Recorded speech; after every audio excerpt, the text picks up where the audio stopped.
Creativity podcast. I'm your host, Mari Riesberg.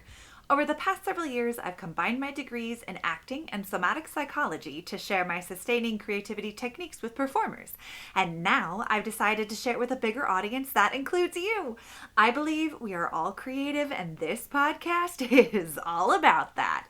I'll be interviewing people from all backgrounds, ages, and creativity experiences to share just how creative we all are. Today, I'll be chatting with DanRam, international MC and moderator. Please enjoy DanRam.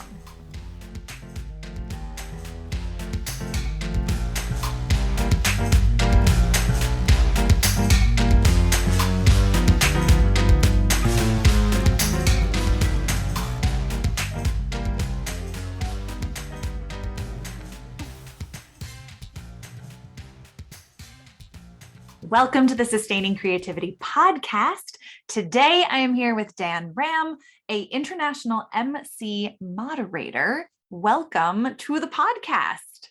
Why, thank you for having me on the podcast. I'm super excited to chat with you about creativity and to hear your take on creativity, having what sounds like straddling many different arenas and creative and tech and all of that. So I'm excited to hear your take on creativity. But before we get there, if you wouldn't mind just sharing a little bit more about who you are and what you do. Sure. I'm on a mission to help people start now, start simple. Basically, I think that life is beautiful and abundant and full of opportunity and possibility.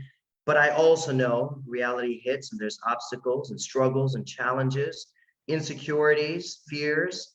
And my mission is to help people unlock to get to the next level, whether that's in public speaking, which is the biggest core of my work around communication as a moderator and a trainer and a coach, or whether it's entrepreneurship, that is my background, is building businesses, or whether an investment, or just people that have a dream and they want to see that fulfilled. My favorite position is number 2. I like to be the person cheering and supporting you on your way to success. So that is what I do day in and day out. I'm really grateful for that. Nice. I love that. Most people say they like to be the number 1 position. So hearing that you like to be the number 2, cheering people on, it gives a different perspective to what that is. So I love that. I think it's great. Thanks. And it sounds like you've got elements of that in your own life, in the roles that you play in supporting people, helping people, training people, elevating people. So absolutely. I think we're in the same tribe. Yeah, for sure. Well, to dive into the world of creativity, what does it mean to you to be creative? Great opening question. To me, it is a way of seeing the world, thinking and processing. Whether as an entrepreneur, when I'm trying to solve a problem and trying to be creative about the many different ways one can go about it, whether it is with my team and understanding the cultural diversity that exists and being creative in my approaches in how I interact with them, motivate them, and hold them accountable, or whether it is sitting at the piano and playing. Now, obviously, the last is what people often think as creativity when it's music or visual art or something of that sort. But honestly, for me, it is a complete, it's the entire thing. It's every part, every facet of my life that involves creativity. Obviously, when I'm on stage, there's a lot of creative input from the words I use to the outfits I wear to the way I integrate light and sound and all of that. But for anyone listening going, well, I'm not that kind of artist, I do want to say that, if you're in the role of solving problems or in the role of communicating with somebody, especially someone who's different from you, if you're in the role of leading a team, I mean, those all require creativity. Absolutely. I love that you brought in that diversity of team and how you relate to different people in different ways and incorporate creativity differently, because we all experience creativity in our own unique way. And it sounds like you have a lot of experience really digging into supporting different people in different creative ways. Absolutely. And that's because I've been in this very fortunate position where people have done the same for me. And so, when I was younger, my parents put me into piano classes and other musical, but it's not just the training, it's also your creativity has to be exercised. And so I had very supportive teachers in school that would then allow me to perform with a band or to create my own band. But again, I keep saying this creativity is not limited to the arts, right? So when something went wrong, say it was with a homework assignment or delivering a presentation or even with a project, rather than my parents reprimanding me or telling me what to do, they would ask me questions that forced me to be creative, right? And so they even basic questions like, how else would you have gone about this? Or knowing what you know now, what would you change? I mean, that is a creative process, right? That's why I think artists, if you want to go back to that kind of typical sense in which creativity is put in, I think their best works in the later part of their lives, because it is it's foundation that just keep building and building and building. It is a story, a history, a journey that you bring not just your audience but yourself on. And so creativity exercise is what you see today. And because I've had many people put that opportunity in my life growing up, I now like to do the same for others because I think it's so core to our existence. Yeah. And what I'm really hearing is this idea of diversifying your creativity. It's not just in playing the piano or in the arts, but it's in problem solving, it's in managing people, it's in entrepreneurship, you know. So giving people permission to diversify their not only idea of creativity, but their engagement with it as well. Nice. I love it. I mean, you talked a little bit about kind of challenges when things didn't work out, but now in your life, how do you face creative challenges? So an important part to the story is that I'm the son of an Indian diplomat, which means that I had the great fortune of moving countries every 2 to 3 years. And this is before the world of internet just telling you what to expect. And so you kind of have to go and embrace. This taught me the importance of being open-minded, which is important to the creative process. This taught me the importance of trial and error, which is important to the creative process. This taught me the importance of engaging with different, with other, which is important to the creative process. So I had this amazing input in a regular part of just my everyday existence, which I attribute to a creative process. So when you try different foods, or when you learn a different language, or when you try out different houses, these are all creative processes. So I had this opportunity growing up, and that is the same approach I bring today to the problems that I solve. So sometimes it can be as silly as right now, you know, as 3 of us friends playing a little bit of basketball, and we were trying to see how long would it take for us to get all 3 in. So we all had our different spot, and we're throwing 3 different basketballs trying to see how do we get it in. Now, I was the only one coming up with new ways to solve this quote unquote problem. So the others here just repeat the process, hoping that we'd all get 3 in. I initially said, why don't we try different positions? And maybe we'll have a higher chance of getting in. Then he said, why don't we swap the balls? Then I said, why don't we actually see if we do it in order? So initially we were all throwing the ball at the same time, hoping to put it in. I said, why don't we change the order? Then I said, why don't we count it off? So this is just a creative process to solve a problem. Now, this is not a major life-threatening issue, but just to point out that I am creative in everything I do. And so, you know, recently also with our company, obviously with the pandemic, if the event industry is in complete chaos and disruption. And so the question is, how do you gather people? How do you provide training and learning if you can't meet due to the pandemic? And so again, you know, to me, stepping out of the comfort zone, looking at new perspectives and opportunities, engaging with new people, with people who are maybe even outside the usual turf, trial and error, not being afraid to fail, iterating. These are all not just necessary for being successful in business, but again, this is a creative process that I apply to, which is, you know, I mean, the end result of all of that now is I've gone from being an in-person MC and moderator hosting conferences in convention centers to now building my own media center with the content team, providing a digital solution through virtual and hybrid events. In many ways, it makes sense. But if I told you that hardly 8 to 9% of speakers and moderators made the transition, I think you'll see how the creative ones were willing to engage with the process, while the others waited for this constant hope that people have that will return to normal. And I don't see how we get back to a pre-2018 world, but that's the holding pattern.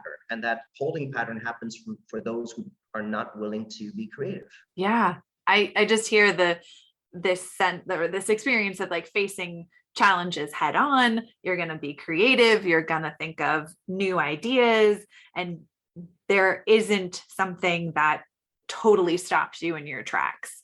It might be for a moment, but it's not going to last very long for you. And that relationship you have with problem solving and creativity is so important to navigating challenges that you experience. You said that so much more eloquently than my very long riff on the question. So yes. That's what I'm here for. I'll wrap things up for you. Well, you spoke a little bit about growing up and traveling and living in different countries and cultures. What's your earliest memory of being creative?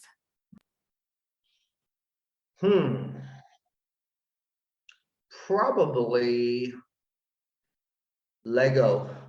Yeah. I loved playing with Lego as a child. And initially I'd start by putting together with the parts whatever I had seen on the cover of the box. So the cover of the box was a truck or a skyscraper or something. I tried to imitate or emulate whatever was there. And then it very quickly, as you know, games get boring, evolved to me going, can I make other things with the same blocks? I've only been like 5, 6 years old at that point. Then it came down to, can I combine different Lego boxes into making something new? And then it came down to, can I combine various games to create something new with it? So that probably is my earliest memories of being creative, I would say, is through Lego. I wasn't very much into visual arts, although I did try.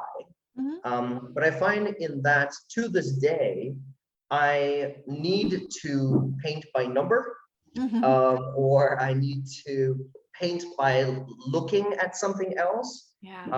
Whereas something like playing the piano starts with imitation or emulation, and then very quickly goes into, how do I make this mine?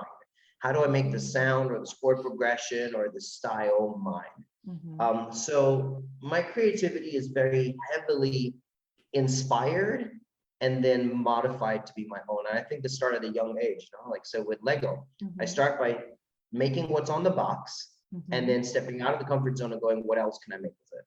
Yeah. Where do you think you learned stepping out of the comfort zone as being an opportunity for life or having new things happen in your life? Yeah, again, with my parents' career as diplomats, we were always out of the comfort zone. I don't think I was ever in the comfort zone. I was always the kid with the different accent, the different clothes, the different look, the different experience, perspective. And it kept happening every 3 years. To start again with, hi, my name is Daniel. And then again, 3 years later, hi, my name is Daniel. So I'd say that's where it's not even started. That was just my entire existence. From the time I was born, that was normalized. Stepping out of the comfort zone. And I think those skills learned by force have been so crucial to this very quiet confidence now around uncertainty. Uncertainty is not fun, however much you do it. But if you have the tools, you get more comfortable with it. So again, it's the creative process, right? So you lose your job, what do? You move countries, what do? Right. You don't like your life and you want to do something different. What do you do? To me, it is a creative process. And that, and this part of what I've been describing so far around, watch and maybe imitate, learn by doing that. And then maybe step a little bit out of the comfort zone and try one step to the left, one step to the right. Try to find your own unique voice or style in that. Yeah. Iterate, be afraid, be willing to fail. Embrace a bit of fear. That's okay with the creative process. So all of this, I think, was learned pretty hands-on because of my upbringing as a child. But again, this isn't something that you have to be a diplomat's kid to learn. I think wherever you are right now, okay, where you are is comfortable. Think, what is one thing I can do that takes me a little bit out of the comfort zone? You don't have to quit your job today, but could you do your job differently? Could you communicate differently? If you're like, oh, I just love how these TEDx speakers and these comedians communicate, but I could never do that. Then say, why? And then just go, all right, watch a TEDx talk and see if you can copy their style. Where do they put their hands? How do they walk around the room? What do they do with their body language? Just start with imitating. And as you do that, see, okay, how can I do this my way? And that's just how that happens. I love it. Great tips too, the imitation into making it your own. I love that you brought up uncertainty.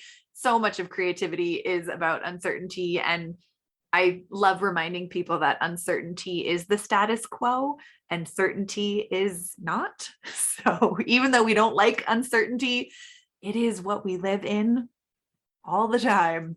So I appreciate you bringing the uncertainty aspect of creativity in and stepping out of your comfort zone. Huge parts of creativity there as well. So thanks.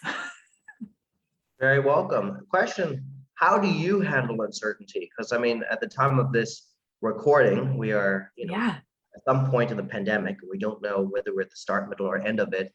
And for a lot of people, this has been a time of huge uncertainty. How do you apply creativity to dealing with uncertainty? I think for me, I hold a lot of curiosity. So when I feel like something is uncertain, I get as curious as I can about it. What do I need to learn? What are the things that frighten me? Not only curiosity with the things outside of me, but curiosity about the things happening inside of me as well, emotions, experiences, and my own responses to them. And being able to be curious takes some of the intensity about the uncertainty out of it. That curiosity is so important. And, I love doing interviews and I love joining podcasts and things. But I think part of why I love being number two and why I have the role of a moderator and not a speaker is I'm grateful and honored to be able to answer questions, but I certainly learn more when I ask questions. And I think a big part of curiosity is asking questions. That annoying kid or nephew or niece that you have that goes, why? I wish adults we did this more. Yes. And asking this question, but you're so right. Being curious about the world and about what you see around is so key to creativity. It absolutely is. Yeah, I love it. Sometimes I forget it because I'm human and I get caught up in the fear of uncertainty or the whatever experience in the moment, and coming back to curiosity, reminding myself, oh, you're still allowed to be curious. You don't have to know everything all the time. Because I think as adults, there is an expectation that you need to know it all. And there's that perfectionistic component that goes along with creative arts for many people, and being able to stay curious and admit that I don't know everything, that I'm still learning, and it's okay to ask why is that? Be curious, have more of that childlike curiosity and exploration. I think that is also the trial and error that you were talking about before, trying something out, staying curious. That helps me navigate uncertainty a lot. Agreed. Yeah. Well, when you think about kind of people who struggle to consider that they are creative or call themselves creative, how would you encourage those people to find creativity in their lives? Yeah. I probably would start by suggesting that they're more creative than they are. It's Yeah. like when people tell me, oh, I can't sing, or I can't do this, or I can't do that. I mean, if you looked in the mirror and did your hair, or you chose an outfit for the day, or you opened the fridge to put a meal together, I mean, there's creativity involved in all of those things. So I think we start by giving credit where credit is due. And that's probably the starting point. Second, like I said earlier, I feel like it's a muscle that has to be exercised and worked to grow. And so, it's the things that we're talking about, picking up on what you said, curiosity. Maybe the creative process for someone listening who doesn't feel creative is start by asking questions and start by being curious. Next time you look at a piece of art, don't just look at it and walk away, maybe ask the questions around it. Or the next time there's a problem that's worth solving, don't just go, oh, that's frustrating, and walk away. Go, what would I do if I had to solve this problem? How would I go about it? So I'd love the curiosity one that you mentioned. Yeah. And I'd also say, like stepping out of the comfort zone and then take that first step. I always give this advice about start now, start simple, right? This is my 4 words to everything. Start now and start simple. Yeah. You don't, I mean, this is a terrible example of creativity, but say you want to be a painter.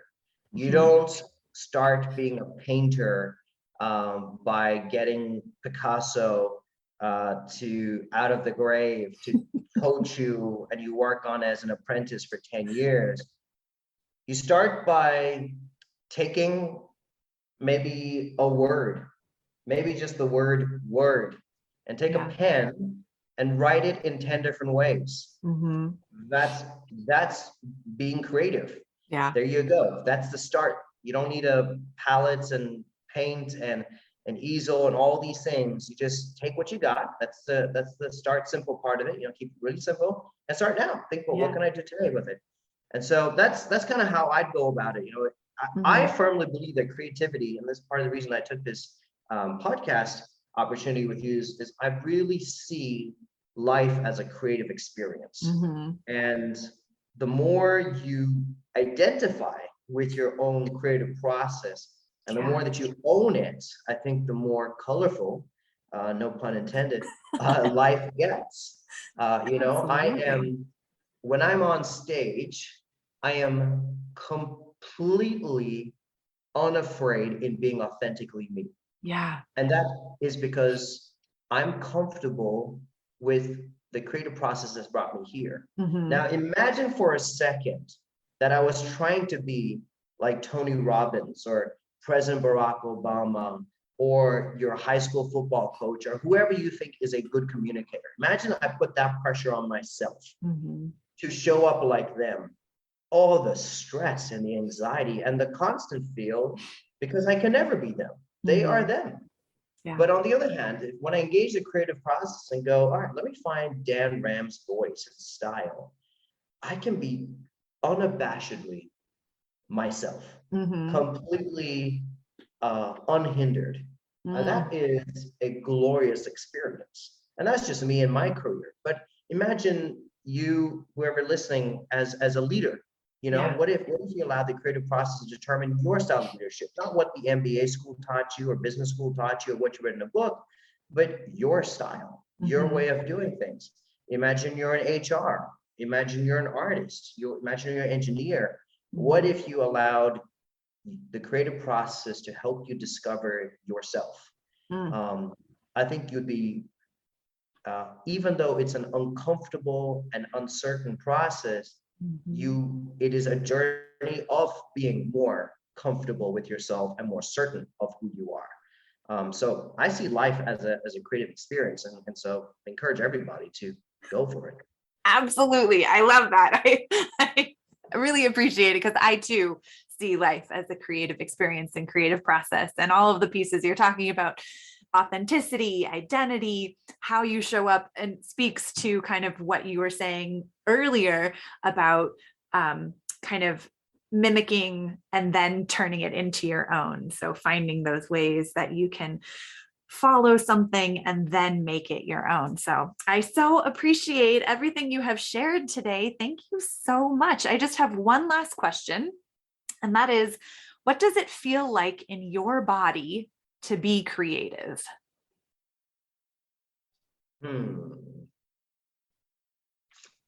Interesting. I've never been asked that question, nor have I ever thought about that question.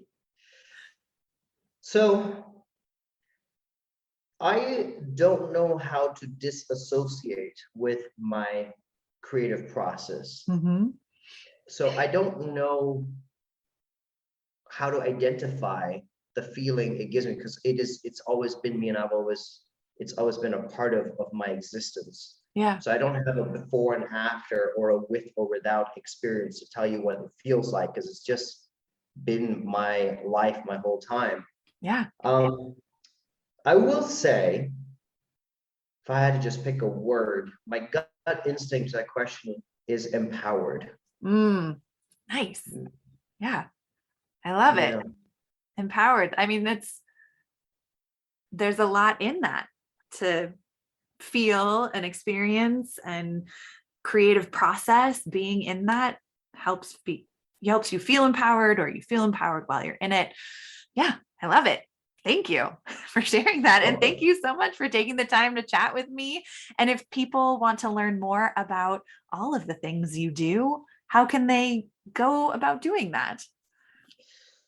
Well, I'm a very ordinary person that is very fortunate to live, to many and to myself, a very extraordinary life. And I share that on social media a lot, because I want people to engage with their creative journey. And I want them, as I started this interview by saying, I want to help people start now, start simple. I want to enable people to be the best version of themselves. So that is why I'm on social media. I do share a lot of behind the scenes of being a speaker and a moderator and an MC, but really most of my content is just how to, like how to overcome fear, how to communicate effectively, how to build a business, what to do with an idea and bring it to reality, what to do with conflict. So I really use social media as a way to create dialogue. So if that is of interest, not to be enamored by my life or to watch passively, rather, if you want to enable your own life and be empowered and to live your best life, then please engage with me, because that's why I'm on social media. I respond to every single comment, and I personally respond to every single direct message that comes to me. So you can find me just by Googling me and looking me up, DanRam. On all my accounts, I go by @IamDanRam. So you can just find me by typing that in.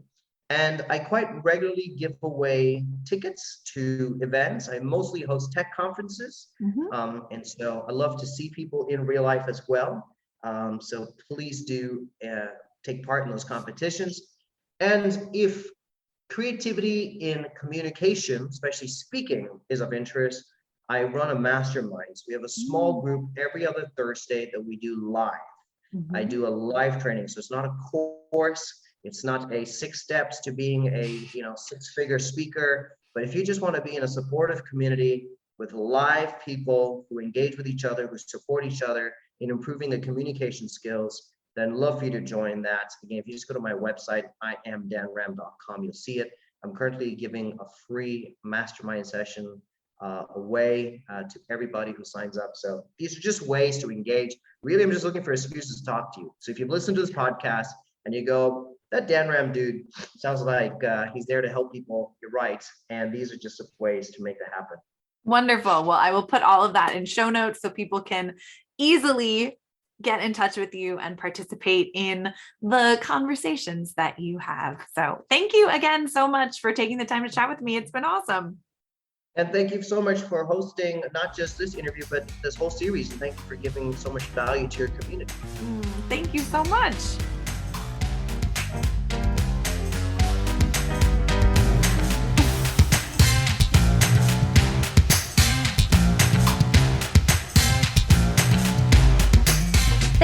listening to the Sustaining Creativity podcast. We'd love to keep in touch, so follow us on Facebook and Instagram. We are at Sustaining Creativity.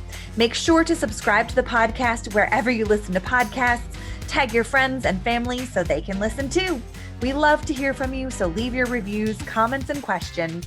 Check out our website, sustainingcreativity.com, for upcoming offerings and creativity coaching. Tune in Tuesdays for our next episode. And remember, with creativity, anything's possible.